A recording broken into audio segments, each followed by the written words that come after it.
Here we are. All right, Emily, let us know when it's time. Hey y'all. Thanks for coming on. We'll start at 3. And I've had people contact me. I think a lot of the emails went into spam. So if you have people reaching out, just let them know that the email is probably in spam. Yeah, that's where Unfortunately. mine was. Okay. Yeah, last night when we did, I did spend a chunk of time just, going through everything and trying to find everything. Yeah, but it was in spam initially. Mine Yep. actually was in my real box, but we've corresponded before. So maybe it's because I took your other class and we were already you were in my address book. Okay. Yeah, I think that might be it. Yeah. So, it's the first year. Next year it will be so streamlined and such an easy process. So thank you for No, yeah, absolutely. And I didn't mean to blow up, the WhatsApp yesterday. It was just the thing is when I went to go click on the link, I'm like, it's not, I didn't realize that it would be a live link later. So yeah, it's all it good. wasn't clear. I was like, oh no, how am I gonna get in? Yeah, it's good. Yeah. And I think we'll probably have better attendance tomorrow when everybody figures out like all these things. But at least this is recorded, so those people that want to come back on can. And then just a quick update before people squeeze in here. Teresa, so I held on to your stuff. If you want Teresa to do it, she can. I didn't end up going through with it. She didn't tell me that it was actually going to be on her platform. So she was going to be making money off of all the CEs that she was approving, which is great. I love sharing wealth. But I didn't think that was fair to anybody else. So unfortunately, the CEs won't be going out this time. Because there was a little bit of also, Yeah, I can issue CE. Elisabeth can issue CE. okay. Well, then never mind. So I'm a provider with the board in California. Okay. So we can always use my number if we have to. Okay, awesome. All right, great. Well, we have some awesome participants in here now. So I'm gonna go ahead and introduce you guys here. So let's go ahead and get started. All right. All right, everybody. So you might have heard our little recording here, and that's okay. But welcome to Modern Nurse Fest. If you're joining us for your first lesson in modern nursing, welcome. If you've been with us since the opening, welcome back. We have some awesome speakers today. And today at this session, we have Elisabeth Mack and Sherri Mack from a bunch of different businesses that they own. So I'll let them talk about that. I didn't want to leave any of them out. So go ahead and welcome Sherri and Elisabeth. Thank you so much for joining us here today, and I'll let them have the stage. Yes, and so we'll kind of edify ourselves. We kind of built in a slide that kind of gives us our credentials and our disclosures, etc. So yeah, so you want to go ahead and share? Sure. Great. Let me just. And we're going to actually start off with a little video, just to kind of set the tone for what we're going to be talking about. And I think this will be helpful, and we'll take any questions at the end, and you can put them in to the chat. Okay, ready? Here we go. We're here to educate and empower patients to make choices that are best for them. We're also here to decrease stigma around what it means to feel good and hence the H for hope, I for inspiration, G for growth, and H for healing.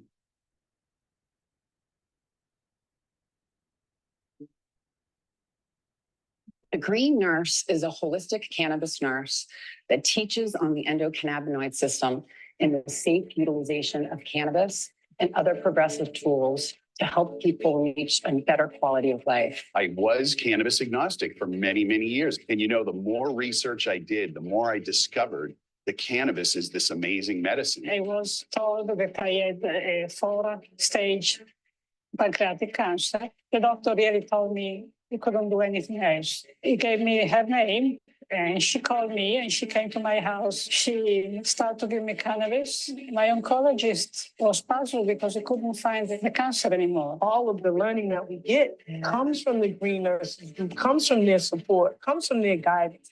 I trust everything that she says. Simply meet people where they're at. The plant doesn't, stress to grow, so we don't stress to share it. We're healing people. Cannabis has been used as a medicine for tens upon thousands of years. Here's the big message. Cannabis needs to be federally legal. We need to have laws that are the same across all 50 states that allow access to anyone and everyone who wants to utilize this powerful medicine. Go. Growing your health, growing in cannabis. Blooming in health, blooming in cannabis. Here we go. Okay, well, we're gonna just carry on here. A quick disclaimer. All of the content provided by Holistic Caring and the Green Nurse is for general information purposes only, not to be treated as professional medical advice, and these statements have not been FDA approved. Cannabis remains a Schedule I federally, although we have 38 states legal, so we do not condone or encourage the use of illegal substances where it is against the law. However, we accept that illegal drug use does occur and believe offering responsible harm reduction information is imperative to keeping people safe. The essence of nursing is human caring for the entire human experience without judgment. Holistic Caring and the Green Nurse is not responsible or liable for any information, services, or products that you obtain as a result of this presentation or program. May you find peace and joy in. Okay, so we're very excited to be here. Nurse Fest, Cannabis Nurse, Therapeutic Use of Cannabis, Reflections in Real World Evidence. It's Mary Ann. She's a nurse who introduced me to medical cannabis when I was sick in 2012. She was a 70-year-old retired nurse friend of mine who came to my home, shared her knowledge and harvest with me when conventional care failed me and I was sick and suffering. Mary Ann shared with me that she had been using cannabis since she was 17 years old, was not on any pharmaceuticals, nor had she ever been hospitalized for sickness. She also disclosed that her father was a pharmacist and carried cannabis in his pharmacy prior to 1937. Cannabis saved my life. Hemp helped me to heal without the high. Psychedelics gave me my life back from medical and pharmaceutical trauma, which I now educate on. And I was compelled to learn about the therapeutic use of cannabis and other plants for my own healing and to help others heal as well. Nurses are the most trusted profession for over 22 years in a row, and I trusted Mary Ann. And thank goodness I did, because I wouldn't be here today. So my name is Nurse Sherri Mack. These are my disclosures. I've been a registered nurse for over 35 years, 25 years in the conventional system at the big teaching hospitals in Boston, doing critical care, oncology, pediatrics, hospice, home care, home infusion, and telehealth. Throughout that time, I've also been a holistic nurse, specifically focusing on energy healing. I'm a Reiki master. I do reconnective healing, and I have a strong focus in nutraceuticals and homeopathy. 10 years in the plant medicine arena, cannabis and psychedelics. I am Chief Nursing Officer of Holistic Caring and the Green Nurse, as well as our 501c3 Holistic Caring Inc., which is a nonprofit to serve patients and nurses education, and then also the Chief Nursing Officer of Bloom Hemp CBD. I'm founder and host of the Green Nurse award-winning podcast, founding member of the Cannabis Nurses Network, International Association of Psychedelic Nurses. I'm on the board of directors for the American Cannabis Nurses Association, and I'm a contributing author for Clark's Cannabis, a handbook for nurses. This is just to qualify us as speakers here on this topic. Yep. And Nurse Elisabeth. Yep. Okay. So I'm Elisabeth. People call me EMAC. I've been a nurse 1 year longer. In 87 to 96, I was in hospitals. 96, I finished my MBA in healthcare administration. And then spent 19 years in insurance companies in operations and sales. My last corporate job was regional sales manager for Anthem Blue Cross for the county of San Diego. But I got injured. Like many people that come to cannabis, I found it to heal myself. I crashed my bicycle. I was at my chiropractor's office, had a medical massage. She was using CBD in the oil. And I benefited from it. And before you know it, I was taking oral oils. And I said, wow, this is amazing. I'm healing. And I said, if I can heal myself, I have to heal others. And that's what I set out to do as I founded Holistic Caring in January of 15. And then eventually merged with the Green Nurse. And we created Holistic Caring Inc. and Bloom Hemp. And I'm the CEO of all. I am the past treasurer of the ACNA. And serving as the director of health for Los Angeles Normal and a director for a local CVCAN, one of the largest Southern California Cannabis Alliance networks, co-host of the Green Nurse podcast. And this is my book, Cannabis for Health, Become a Coach.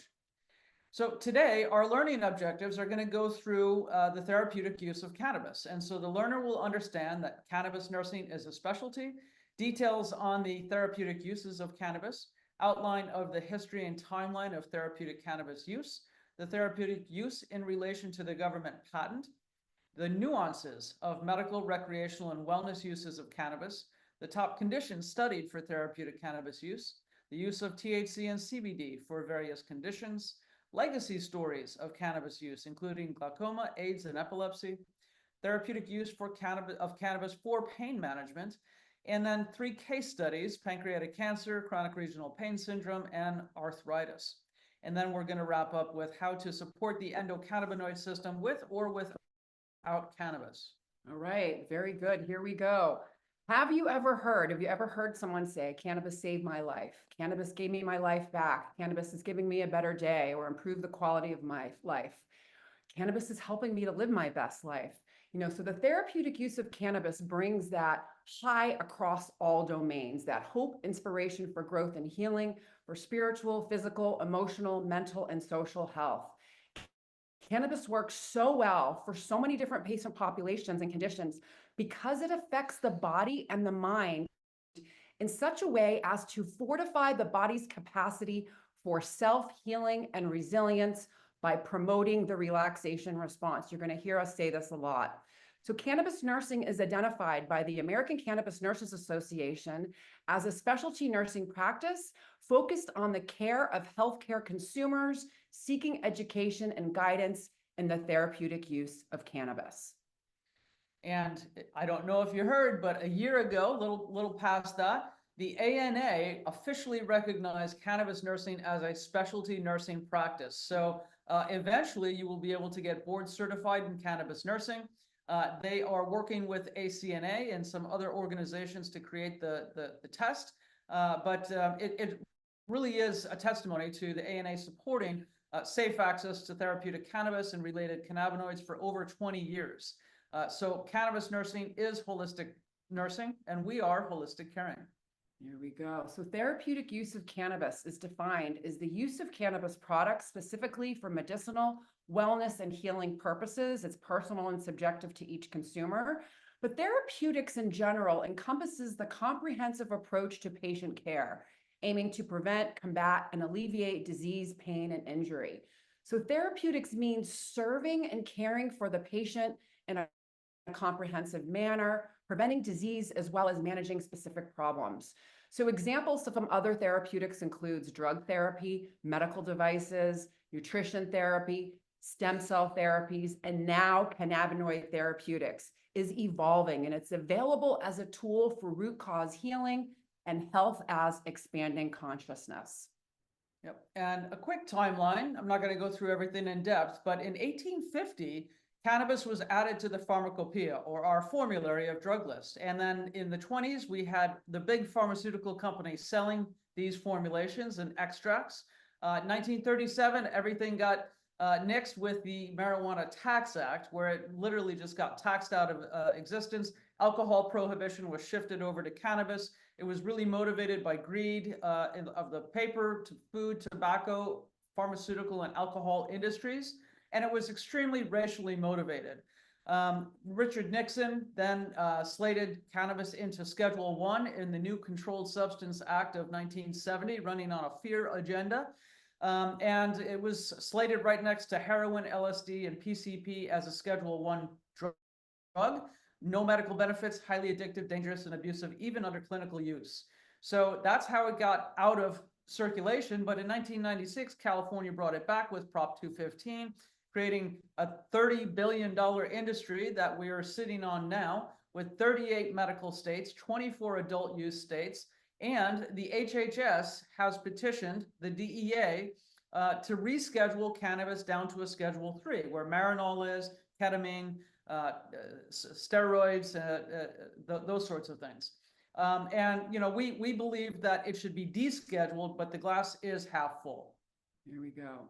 And then the United States patent on cannabinoids. I think this is very important. We're trying to paint a picture here that cannabis is a medicine.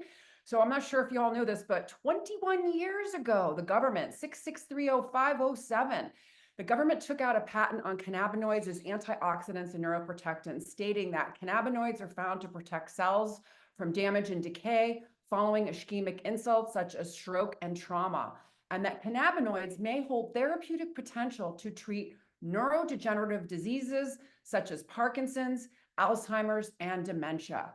That's a very powerful statement right there. Yep, and it works on everything because it modulates the endocannabinoid system, which we're going to elucidate with for you. Modulating the endocannabinoid system holds therapeutic potential in all human diseases: obesity, metabolic syndrome, diabetes, neurodegenerative, inflammatory, cardiovascular, liver, gastrointestinal, all of our digestion, skin, pain, psychiatry, cachexia, cancer, chemotherapy-induced nausea and vomiting, which Marinol is approved for.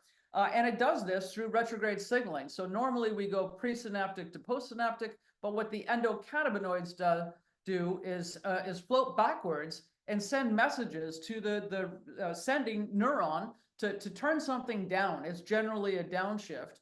And Paul Picard and George Kunos are the gentlemen that filed that 2003 patent, ushering these phrases, because it does affect all of our systems all at the same time. Yes, endocannabinoid system is the master regulatory system to all 11 organ systems, our immune system, and all the neurotransmitters. So this slide I love in particular because it's the therapeutic use of cannabinoids. And as you can see here, these are non-psychotropic cannabinoids. THC is not even mentioned here. So currently there's over 40,000 studies, and this points us towards the future that one day CBD and minor cannabinoids may be used to modulate disease, and this doesn't even include THC. This is a very powerful slide, probably one of my favorites. Yeah, CBD and the minor cannabinoids is where it's at on so many things. And this is, again, another recap of the endocannabinoid system, which is composed of 3 parts. You can have cannabinoids that are the keys that interact and fit into these little locks. And it can be the phytocannabinoids from the plant, or the endocannabinoids, or the synthetic cannabinoids. And so the endocannabinoids are anandamide and 2-AG. Ananda is Sanskrit for bliss, which is why we call THC the bliss molecule. They are made on demand in response to stress within the system to reestablish homeostasis. The receptors on the cell membranes are the CB1 and CB2, and then the enzymes synthesize and break down the cannabinoids after use, and those are Fa and Mogul. And a side note, CBD inhibits Fa, so it helps us keep more of our own anandamide. There we go. So therapeutic use of cannabis, medical, recreational, and wellness. So people will often ask, what is it? It's all 3, right? So cannabis and CBD, it is a pharmaceutical drug for medical, because we can see we do have Epidiolex, which is prescribed purified CBD, Marinol, which is a synthetic THC, and Sativex, which is not in this country, but is other countries. And it's a combination of CBD and THC in a 1-to-1 format. Cannabis is a recreational drug for adult use. We have cannabis, THC, and CBD at dispensaries for people to use to explore their mind, to have some fun. And it's also a dietary supplement for wellness. We see a lot of hemp CBD online shops and retailers. So cannabis and CBD for wellness, this is what we focus on as nurses, for mood enhancement, spiritual enhancement, exercise recovery, metabolism aid, immune system aid, neurological system, pain reducer, sleep aid, slows down aging, and balances all of the systems for homeostasis. And the therapeutic use is personal and subjective to each consumer that uses this. There are objective criteria that are being improving in functionality in one or more of the 5 health domains. So biological, mental, emotional, spiritual, and social, without harming any of the other ones, right? So we want to have gains without losses. Eat, sleep, relax, forget, and protect is a term coined by Vincent DiMarzo over in Italy, a molecular biologist, one of the early pioneers in studying and breaking this down. And he discovered that our autonomic systems are modulated by the endocannabinoids, seeking to balance all physiological systems for homeostasis. And it helps us be in that Goldilocks zone where we're just right, not too cold, not too hot, etc. Balanced bodies. And there is the use versus misuse, right? The misuse of cannabis and adverse side effects are always from using too much THC and or unregulated products. We want people to shop in the licensed supply chain. Recreational and adult use, though, is not a misuse. If somebody wants to have euphoria, it's not a crime. It's okay to feel good. Every variable contributes to the therapeutic use and experienced effects through the endocannabinoid system and the endocannabinoid dome. Our 30 trillion cells break down into 11 different organ systems in our immune system, and it's all regulated by the master regulatory system, the endocannabinoid system. Very powerful. So therapeutic use of cannabis. This is from New Frontier Consumer Survey. They surveyed 1874 medical consumers, and basically the overall cannabis reduces reliance on pharmaceuticals. So over half of cannabis consumers, 54%, reported replacing some or all of their prescription medications with cannabis. And these medications were for depression, pain, sleep, and arthritis. 59% of them have used cannabis as a substitute for over-the-counter drugs, particularly the nonsteroidals and sleep aids to treat pain and insomnia. And the consumers that did this consumer studies survey viewed cannabis as a medicine with less potential harm and therefore less costly to them. And this was from 2023. Yep, last year, doctor to dispensary. New Frontiers has consumer data if anybody wants to sign up for an account. And pain is the #1 reason why people come. Out of the 1,874 people, 47% said that they're treating pain, 22% said anxiety and panic attacks. And it should be noted that people can be using cannabis simultaneously to treat both physical and mental health conditions across the board. So depression, sleep, etc. And 93% said that it helped their condition. That's a good one. And so this is taken from Cannabis. This is what we use a lot of when we are doing our presentations. We like to reference it as the most up-to-date. But these are the top 20 conditions by the number of clinical studies for therapeutic use. These are double-blind, placebo-controlled clinical human trials that have shown therapeutic effects. And so we're going to be talking about a few of those today in some of our case studies, in particular, epilepsy, chronic pain. We're going to talk about anxiety, cancer, insomnia and sleep disorders, stress and life management difficulties, depression, inflammation, peripheral neuropathy, and acute pain, in particular, in a lot of these case studies that we're going to be reflecting on coming up. So Cannabis, again, it's up-to-date current research. And again, this slide is to show the top 20 conditions by the number of clinical studies for therapeutic use. Yeah, and cannabis.com there's a free version and of course a paid version. We have the paid version because we do so much research, but I implore you to get even the free version and check it out. So THC, it's a multi-target molecule that binds with numerous cell receptors throughout the body, affecting CB1 and CB2 directly and indirectly, initiating complex biological changes in the mind, body, and emotions. And THC is a direct agonist, activating these receptors head on. Unlike CBD and some of the other phytocannabinoids, it really does latch on just like anandamide and 2-AG. Marinol is synthetic THC that was approved for the use of chemotherapy-induced nausea and vomiting in 1985 by the FDA. And again, you can see the clinical trials, the double-blind clinical trials, the meta-analysis, etc. And the US is leading, even though we lagged behind for a lot of years. But 1,812 total studies at the time we pulled this slide. And this is just some of the list of what they're studying and finding positive changes for people that are suffering. And going back to that 93%, that's an observational report. But when we think about clinical trials, you just have to best 30-35% to beat placebo. And THC, cannabinoids in general, are blowing that away. Here we go. And then this is the CBD version of the THC. Again, CBD is a multi-targeted molecule that binds with numerous cell receptors. It actually affects 70 plus receptors in the body, directly and indirectly initiating the biological changes in body, mind, and emotions. Again, this at the time that I did this slide, and this Cannabis is constantly updating. They generally add 3 new studies about every week. Yeah, there's 3 new studies that are being added on. So this was this is CBD in particular. And then again, June of 2018, Epidiolex was approved by the FDA as a pharmaceutical version of CBD for rare pediatric seizure disorders that do not respond to anti-epileptics, Lennox-Gastaut syndrome, and Dravet syndrome. And we're going to be talking about those in one of the case studies that come up. Again, this next slide that comes up, look at this. There is clinical evidence for using CBD for these conditions. This is a lot here. So when people say there isn't research, I go, there is. You just need to look for it. Go to Cannabis. Go to Cannabis. Yeah, and so we're going to tee up some of the legacy and historical case studies as we wind through the therapeutic use of cannabis. The case studies are medical presentations on a patient's treatment history. Each historical story helps expand our consciousness towards understanding cannabis as a medicine, and that therapeutic use of cannabis is vast, moving beyond receptor targets for multimodal and pleiotropic holistic healing. And I love that word pleiotropic. It's effective efficiency, where it's hitting multiple systems in the body to relieve pain, stress, inflammation, digestion, all at the same time.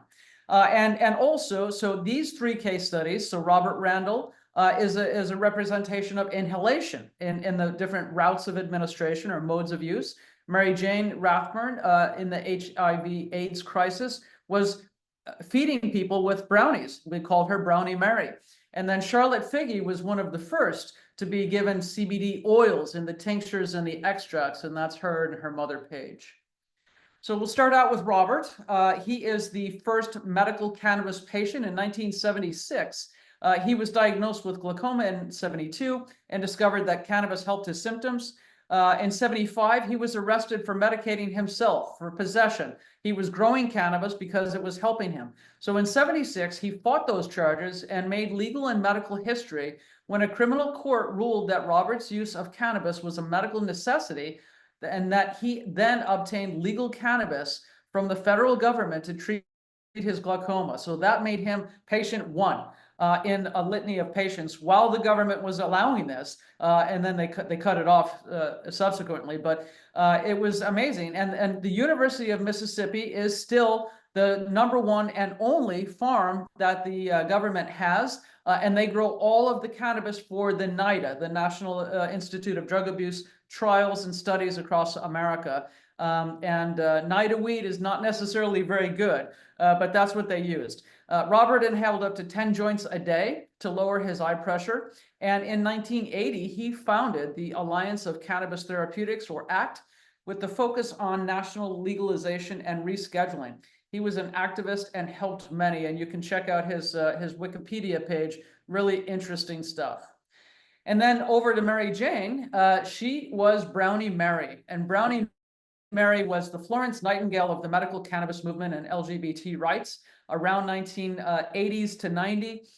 She was a hospital volunteer at San Francisco General Hospital, became known as the Angel of Mercy for baking and distributing cannabis brownies to AIDS patients.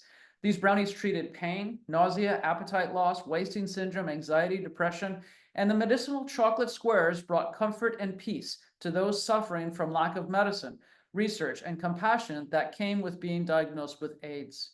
She was arrested 3 times, bringing increased attention to the medical cannabis movement. The city of San Francisco permitted her to distribute cannabis brownies to people with AIDS. Eventually, they gave up. Her arrest motivated researchers. Don Abrams was one of the first ones, a giant up there in San Francisco General and UCSF at the Osher Center. He just retired, but he's one of the most famous cannabis clinicians treating HIV and cancer. He's an oncologist. Anyway, so that propelled all of the clinical trials to begin, really saying, what about the edible and the oral routes of administration, and how does that work? And it was amazing. So AIDS taught us the pleiotropic nature of cannabis, not just receptor targets. It's multidimensional, multimodal, And as we are working with the ECS and EC Bowman, this is her quote: "All I do is bake the world a better place, one brownie at a time." And studying this, she made up to 10,000 brownies every couple of days. That's a lot of A brownies. lot of brownies. Yeah. Okay, here's a little emotional one that we're going to talk about, you know, the pediatrics. I've been a pediatric nurse since 2005, and how many moms would do anything for their child, right? Charlotte Fiji suffered with Dravet syndrome, a refractory seizure condition. Her condition inspired the CBD movement and helped birth a brand called Charlotte's Web. Charlotte was not defined by her story. It said that she changed the world, and she did. And she brought us that hope and inspiration for growth and healing, and truly what plant medicines can do. So Charlotte's mom, Paige Fiji, was that mom that did anything for their kid. I don't know, I would do anything for my kid. I know I have, right? And so this is Charlotte's little story. So Charlotte had her first seizure at the age of 3 months old. She was diagnosed with Dravet syndrome. It's a severe form of epilepsy with refractory seizures that are extremely difficult to treat. Very, very high mortality rate due to the intense prolonged seizures. So by the age of 5, this is in 2012, she was having over 300 seizures a week, one every 30 minutes. Conventional treatment, she was on over 7 medications with side effects. She was unable to eat. She had a feeding tube, unable to walk, needed a wheelchair, was nonverbal, with little to no quality of life. Every 30 minutes having a seizure. Her heart stopped twice from the meds, and her mom had to do CPR. So the family was looking for an alternative. And the Stanley brothers in Colorado, who own Charlotte's Web, they grew a strain low in THC and high in CBD called Hippie's Disappointment, in hopes of it helping with seizures someday. So the family became refugees, and medical refugees, and they went all the way to Colorado. They moved Charlotte there. And the first day of her having the oil, she had 0 seizures, 0 side effects, 300 seizures a week to 1 weekly. It makes me cry a little bit. Right, so she titrated. So they worked with her and titrated her up to 120 milligrams of CBD twice a day. And basically, her life transformed, and I'm going to show you on the next slide. So CW Botanicals was started with medicinal CBD oil and formulations of Charlotte's Web. So the Stanley brothers renamed Hippie's Disappointment to Charlotte's Web. In 2014, the CNN Sanjay Gupta did a weed documentary reporting on Charlotte's results. And her story actually led to the 2018 FDA approved of Epidiolex for the treatment of refractory seizures in patients greater than 2 years old. And this next slide kind of shows exactly what happened to Charlotte. You know, Charlotte Fiji was the first child on the cover of High Times. She started taking her oil, and slowly but surely she started walking, talking, eating, playing, engaging, learning, communicating, going to school. You know, and she died in 2020 after contracting pneumonia, which caused seizures, respiratory, and cardiac arrest. So April 20th, 2020, the day that she died, was actually they named that day Charlotte Fiji Day in Colorado to celebrate her life and her legacy. And that day was the day that the DEA removed Epidiolex from the controlled substance list. Yep. Yeah, and she was an amazing little girl, died of COVID. This was all because of COVID. Yep.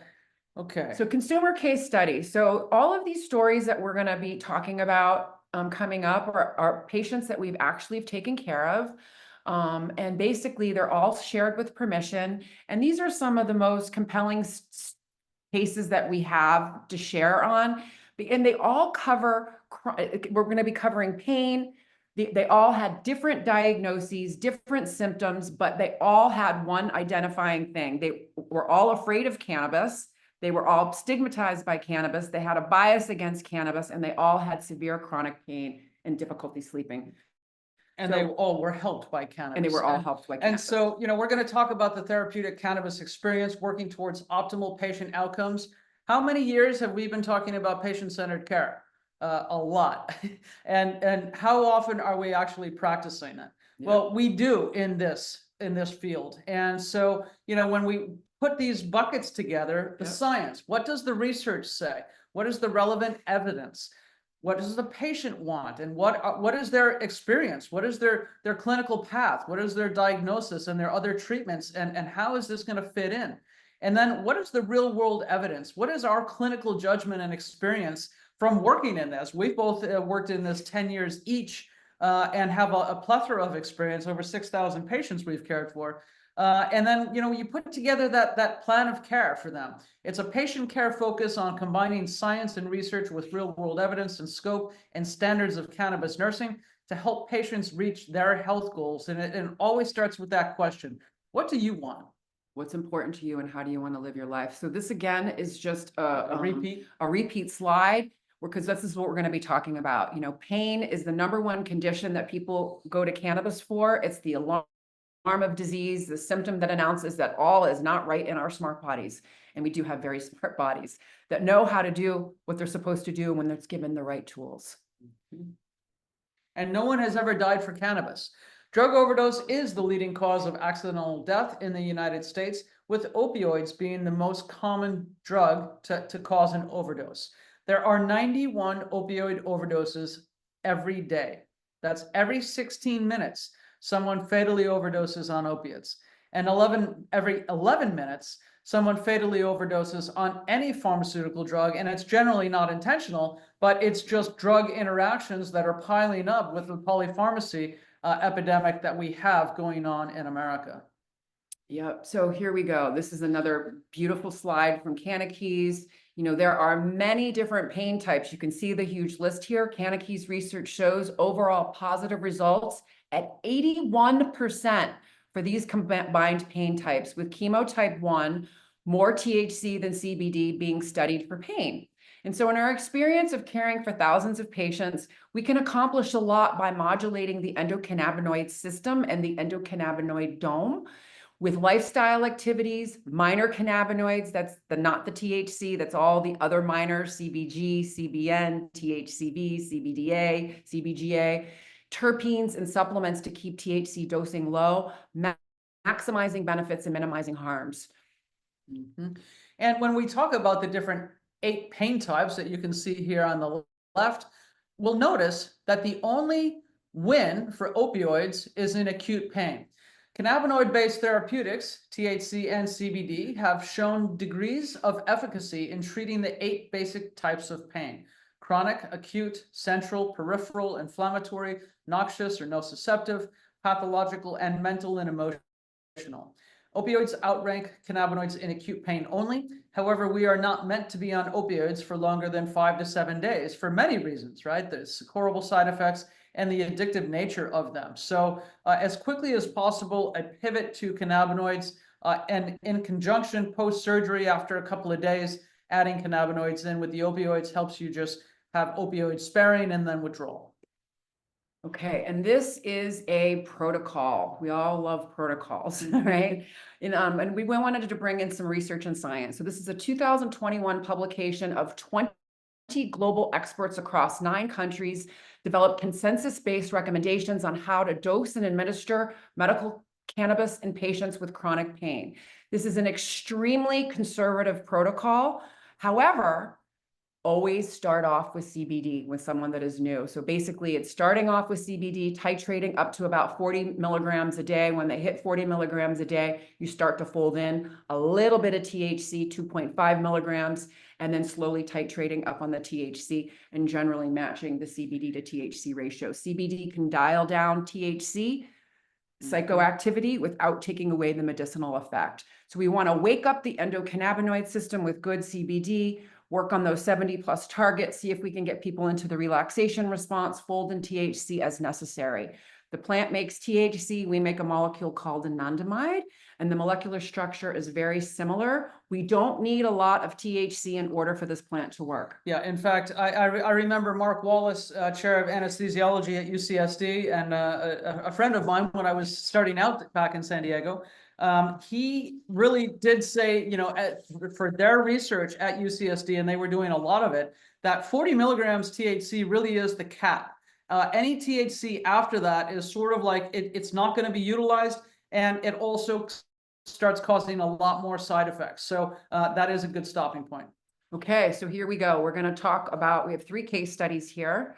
Hope, inspiration, growth, and healing. We're going to talk about Marta. She was the video that you guys saw at the beginning of the opening of our the high video, right? Marta said that they couldn't find the cancer anymore. So we're going to talk about her story. We're going to talk about Sister Suzanne. She was on 400 micrograms of fentanyl, wasn't a fan of cannabis at all. And then my mom. My mom definitely was not a fan of cannabis. She wrote me out of her will, blocked me on Facebook for 2 years until she heard Sister Suzanne's story. So we're going to get into those, and we're going to story tell now on these different cases. And these are all shared with permission. So Marta came to me in 2017. I had actually was lecturing at a hospice. I did a presentation. I've done hospice nursing in the past, so I did a presentation for the hospice doctors, case managers, nurses, and social workers back in Massachusetts. And then I got a call that Marta needed some help. Her family had bought her all this cannabis, and she was on hospice and sent home, and they needed to figure out how to help her to use this appropriately. So basically, Marta had stage 4 pancreatic cancer. She had an unresectable tumor.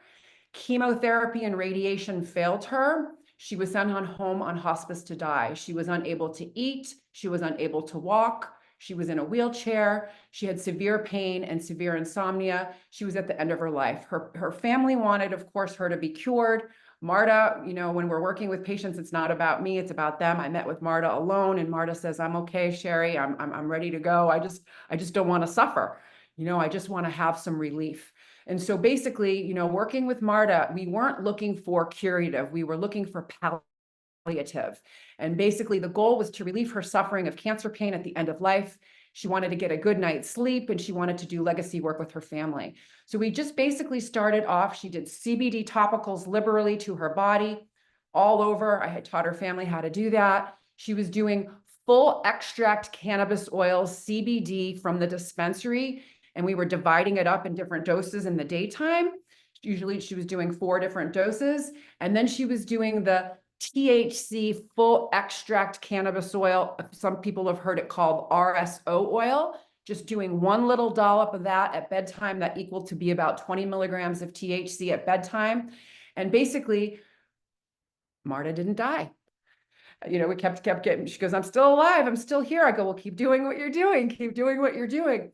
And then after about 5 months of taking low dose cannabis, there was no evidence of disease. I remember getting the call from Marta. She was in her oncology office. Sherri, they can't find the cancer anymore. Wow, this is just amazing. And then we needed to go on a kind of a different type of a journey, right? So you can imagine going from death and dying to alive and thriving. So I brought up Gene Watson's theory on human caring, and we kind of dove into these spiritual processes of part of her journey from death and dying to alive and thriving. And Marta is amazing. I went to her house. We were doing a documentary for High Science, and we were doing some video recording. And then she happened to just share that her husband got cancer, and she put her husband on the exact same thing that I put her on, and he too is in remission as well. So today, she's in remission. Her husband's in remission. She does dosing today. She doesn't take as much as she used to, but she's taking a lot of CBD, beta-caryophyllene, CBD topicals, and she's doing a 1-to-1 oil as needed. And the CBD FICO does have a little bit of THC in it. And so she dials up and dials down, and she knows how to self-titrate herself after all of these years. And that's Marta. Okay, Sister Suzanne. This is a great story. So Sister Suzanne is a nun who came to me. She actually came to me from there was a man in the cannabis industry who was working for Sensi magazine, and he called me up and he said, Sherri, my great aunt is really suffering. She's got a horrible pain syndrome. Can you help her? And I said, sure. So I met up with Sister Suzanne. She was originally misdiagnosed with MS. She was on all kinds of pharmaceuticals, polypharmacy. She fell, had a stroke, ended up in the intensive care unit. And when she woke up with chronic regional pain syndrome. And I'm not sure if you all know what that is, but it is a hyperalgesic. It's very, very painful. She had chronic intractable pain in all 4 of her limbs. And basically, over the course of the year, she ended up coming on very high dose fentanyl. She was on 400 micrograms of fentanyl. I'm not sure if the nurses out there, but I've done intensive care unit nursing, recovery room nursing. 400 micrograms of fentanyl can put a human being out for a long amount of time. I could operate on someone with 400 micrograms of fentanyl. So she was on 400 micrograms of fentanyl every 36 hours. She had an internal neurotransmitter stimulator in her spine for pain management. She was getting lidocaine infusions, and she was on a ton of pharmaceuticals. And so her goal was generally pain management. She wanted to get back to the church, and she wanted to come off of her fentanyl. So we started her off with high dose CBD and THC FICO, tinctures and topicals. Shifted, once we figured out her dosing, we put her on capsules. It took a little while, but once we figured it out, we figured it out, and we did well. So she's doing CBD full extract cannabis oil capsules twice a day at breakfast and dinner. And then she was doing the 1-to-1 CBD THC full extract cannabis oil capsules at lunch and bedtime. After about 2 months, her pain decreased with improvement in functionality, and she wanted to wean off of the fentanyl.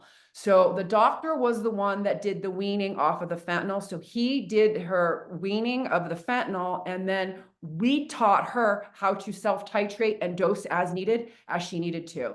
And so she was dosing with a 1-to-1 FICO oil. So that's 1 part THC, 1 part CBD, generally 5 milligrams and 5 milligrams as needed as she was weaning. And she did very, very well. Then we folded in another oil called Trilogy, CBD, CBG, CBN, with beta caryophyllene. Once we weaned off the fentanyl, she didn't need as much THC as she thought she would. So basically, I remember that day when she pulled off that last 50 microgram patch, she was so nervous. She said, "Sherri, I'm so nervous that I'm going to have to take a lot more cannabis." And so I said, "Well, we have your toolbox here. We've got everything that we need. Let's just see what happens."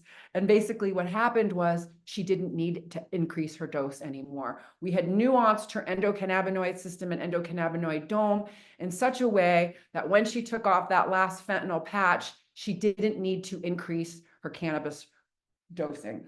And so dosing today, she's doing, again, capsules, Trilogy oil, and PRN dosing, and she's using a lot of supplements now. We've come a long way with Sister Suzanne. You know, she wanted to start to nuance her endocannabinoid system in a certain way where that she didn't have to rely on so much cannabis. And so there are supplements that can interact with the endocannabinoid system in such a way that to enhance it, so it's keeping her cannabinoid requirements low. And so she's taking turmeric, echinacea, omega-3, and PEA.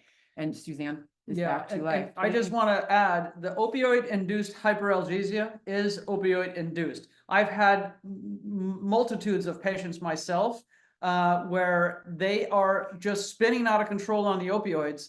And the more that you take, the more scrambled the brain is in the signaling with those opioids. And the only way out of it truly is with cannabinoids. And that 1-to-1 is a workhorse. That 1-to-1 CBD THC does it every time. 5-to-5 dosing. It can start to unwind that, and you can, like, literally within the first dose, they can almost take away 3/4 or go down to 3/4 of the dosing, and within a week, maybe a half of the dosing, and then a slower wean after that, because they've escalated those opioids. For 400 micrograms is a lot. But usually it's 10 oxycodone a day. We can really cut that down to 5 pretty quickly using a 1-to-1. A good oil. It has to be good quality. All right, well, here we go. And this is my mother's story. This is a really good story for you all. She was not a fan of cannabis at all. Literally, very Irish, very Catholic. She thought it was the devil's lettuce. And when I tell you, I had to really do some soul searching, because I was on 18 pharmaceuticals, and I was sick, and I was suffering, and I was dying, and I wanted to die most days, being as sick as I was. So I had to put my mother in the freezer for a little while. But what ended up happening was, as I got off my 18 pharmaceuticals, and here I am, developed this nursing practice, started caring for patients, started doing podcasting, etc. So my mom wasn't a fan of cannabis, but she was desperate for relief. And so Sister Suzanne changed her mind. So Sister Suzanne the nun came on my podcast. She actually did the podcast circuit. She was so excited to come off the fentanyl. She enjoyed her time as a celebrity, sharing her story of using cannabis as medicine. And so I had her on my podcast at one point in time. And, with all due respect, I said to her, I said, Sister Suzanne, what would Jesus say about all this cannabis? I said, this is for my mother. There's a lot of people out there that are plagued with stigma, that have the bias and that are very fear-based. What would Jesus say about all this cannabis? And Sister Suzanne raised up her finger to me and she said, Sherri, Jesus would say, what the frig did it take you so long to use this God-given plant that I created for you? It would be a sin not to use it. So guess what I did? I took that video clip and I sent it to my mother. Because guess what? Why not, right? What's the worst thing that she's going to do? Reblock me? I've already been blocked, right? But it changed her mind. She watched the show. She wasn't a fan of cannabis, but she was desperate for relief. So Sister Suzanne changed her mind. So she's had a history of many orthopedic injuries, osteoarthritis with severe pain in her lower back, knees, shoulders. She's had multiple surgeries, steroid injections, polypharmacy with various combined pharmaceuticals without relief. So her goal, again, was to relieve suffering, lessen the pain, get a better night's sleep, and improve her quality of life. So her dosing progression happened just a little bit differently because I was working with my mother, and B, she was very scared, and I knew this was the only chance that I had with her to do it right, and it was to really start low and go slow. So I started off with 2 ingredients with my mom. I got a CBD isolate and I got MCT oil, and we mixed those together. And I said, Mom, this is where you're going to start. You're going to start with this and you're going to put it all over your body, and we're going to see how you feel, because this topical will not get into your bloodstream and you will not be high. I promise you. This is just for you to become comfortable with it. So we started her off with that, and she called me up and she goes, well, this could be better, couldn't it? And I go, yeah, it could be better. So then she started to take the CBD isolate tincture with the topical together. And then that led to us doing broad spectrum CBD. So she was doing the topical on the outside. Broad spectrum CBD is whole plant without the THC. And then she started to feel comfortable and she says, okay, I'll do the full spectrum CBD. So full spectrum CBD oils is what she started dosing with regularly and using the topicals. And she was starting to see good results. And then finally she said to me, okay, I want to try the chocolate. And this was after about a year, about a year. And I said, Mom, I'm going to send you a chocolate bar, but I want you to only take 1 square of chocolate. 1 square, that is it. If you get into trouble, you can take some CBD, to dial down the psychoactivity of it, but I don't want you to take any more than 1. So I called her. I was waiting to hear from her the next day. I didn't hear from her right away. So I'm like, I wonder what's going on with my mom. So I called her up and I said, hey, Mom, how's it going? How was your night last night? And she goes, well, the chocolate was really good. And I ate more than 1 square. And I said, oh, no. And she goes, oh, yes. And I know what it means to be high. And it was wonderful. Okay. So this was my mom saying that she had a wonderful experiencing, it was a little bit too much, and she goes, I'll never do that much again, but I feel good. And so basically my mom now came on, she as part of her, penance was to come on the podcast. So she called me up and she goes, I want to share my story. So she came on the podcast to share her story of cannabis. And this is what really kind of stuck with me with her. She goes, I feel good and I'm not high. And so I go, Mama, what does it mean to feel good and not be high? And she pretty much says, my pain has become background noise. I'm sleeping a lot better. I'm not so grumpy. I'm not as mean. I giggle a little bit more, and I'm not so depressed about my problems. But are you high, Mom? No, I feel good. I'm not high. And that gave me the impetus to share the hope, inspiration, growth, and healing. Because the first thing that cannabis brings so many patients is hope. Hope that they can have a better day. Hope that they can get up. Hope that they don't have to suffer. Right. And once they have that hope, they're inspired. And when they're inspired, they're in spirit and they're open to receiving information. And with that inspiration comes growth and healing. And so that was my mom's story. Beautiful. All right. Well, we talk a lot about, pathology, but health is mostly about function, not disease or death. And this is a study from McKinsey Institute. Health is fundamentally about what an individual can do today, right here and right now.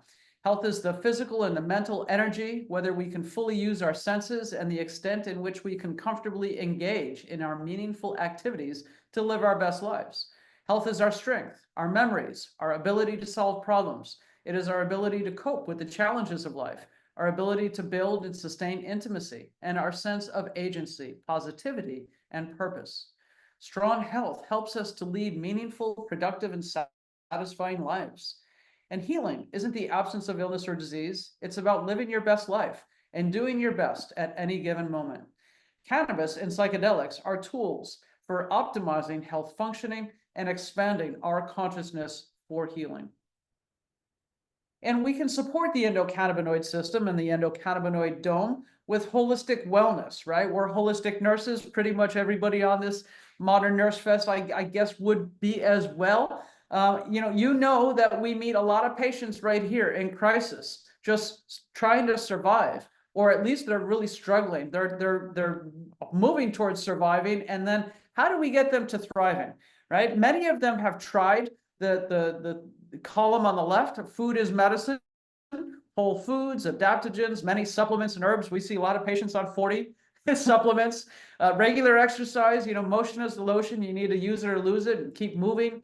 Meditation, prayer, breath work, mind-body medicine, vagus nerve stimulation, massage, therapeutic touch, chiropractor, acupuncture care, essential oils, aromatherapy, energy healing, Reiki, sound healing, chanting, music, drumming, eliminating alcohol, quitting smoking, restorative rest and sleep, and then social connections, which we all need, and laughter and play.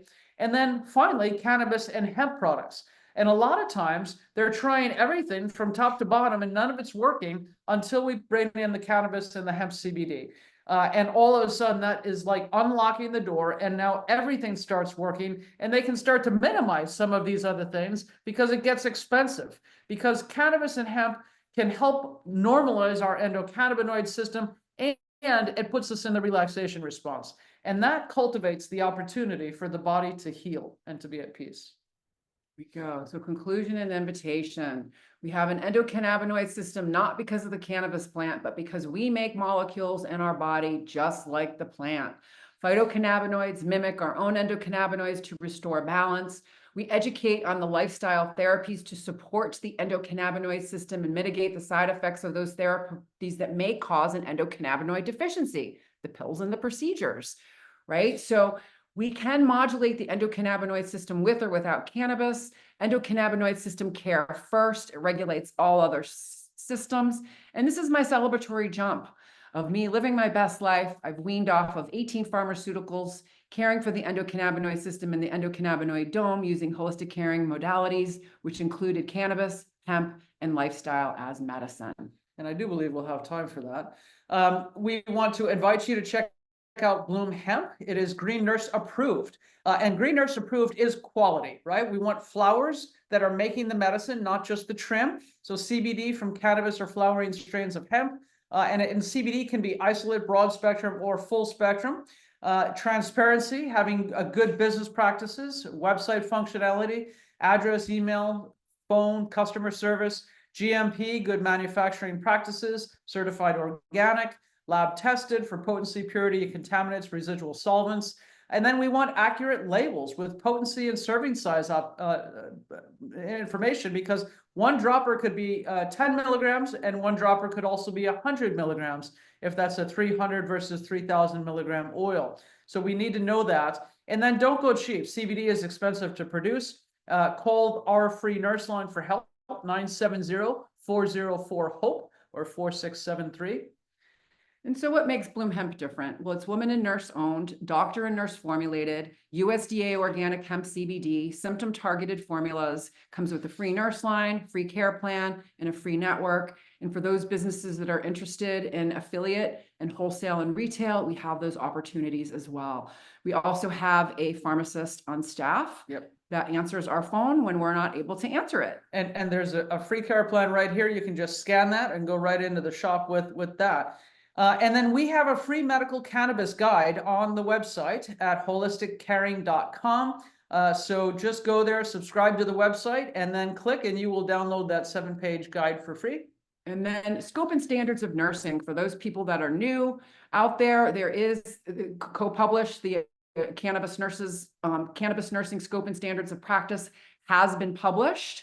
And this book is an essential document for every cannabis nurse practicing in the USA. The scope of practice answers the who, what, when, where, how, and why of cannabis nursing. It provides the 18 national standards of practice and professional performance, and Elisabeth's book and our courses are actually listed in the cannabis nursing scope and standards of practice. We are written about in that book. Amazing. And if you just want to start with a book, scan that, go there.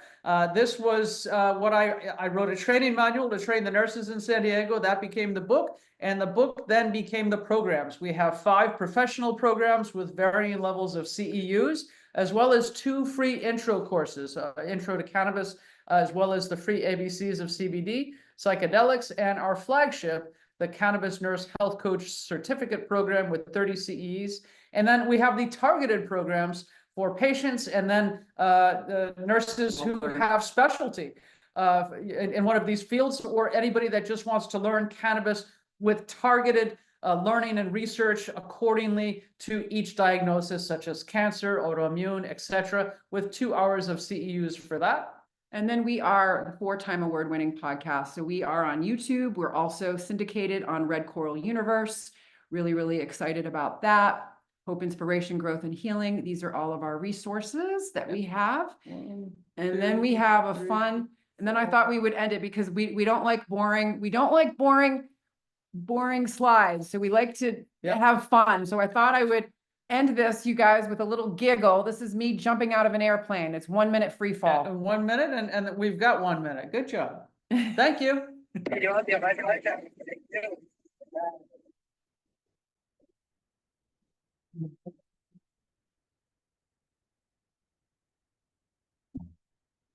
May I ask a question? I know we have limited time.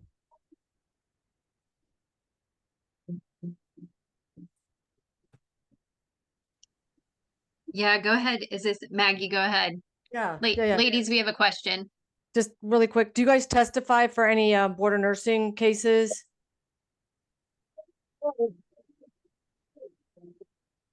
Do you guys give testimony? Do you guys do any expert testimony? Yeah. Let's just stop right there. We got the green nurse. I'm sorry. Repeat your question. We were distracted. Yes, ma'am. Yes, ma'am. Do you guys give expert testimony for border nursing? So administrative cases, do you guys give testimony? We can, Sure. absolutely. We've been asked to, but we haven't. We were actually asked to help in a case with a pediatric patient. And yes, but we what can. we do on the website under the patient consultations, you'll see that we have a ticket for consulting. Where we It's not for me. I used to be an investigator for border nursing. And so my concern is that I help nurses and their legal teams. So when a nurse tests positive for cannabis, they do get disciplined by a border nursing.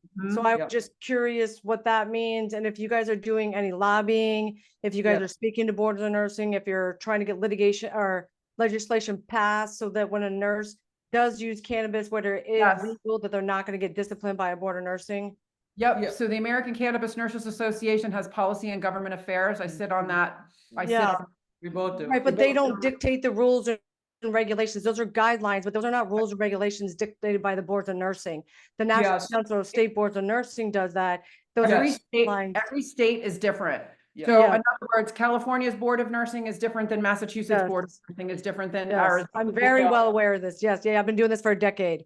So every board does take a different stance. I was in the Texas Board of Nursing. I've helped nurses across every single state. One nurse was using CBD written by her chiropractor in Alabama. She went for pre-employment and she's now being investigated by the Alabama Board of Nursing because these boards do not have position statements as it relates to nurses.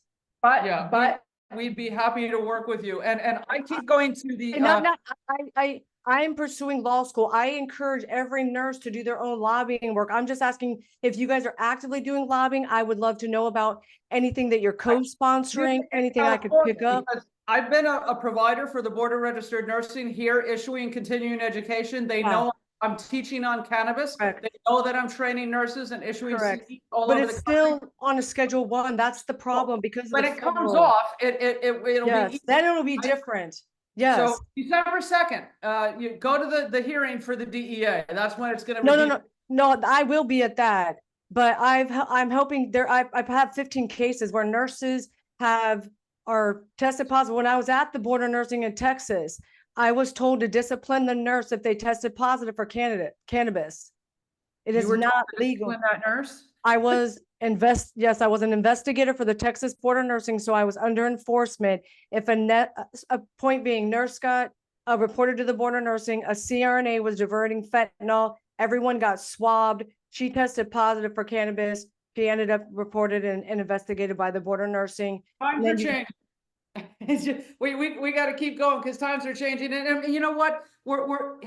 I know, but you're missing my point. I can't do it alone. You guys are highly educated in this space. You guys are very written. I can speak to, I'm going to law school because I want to help nurses and their legal teams.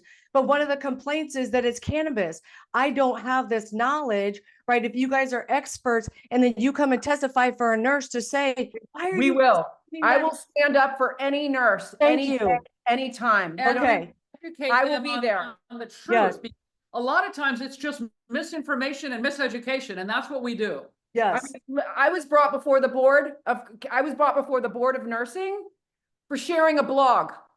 I know. And so this is the shamed them. problem. I know people like Redonda. It doesn't matter the complaint. And I'm not defending what Redonda did administratively, right?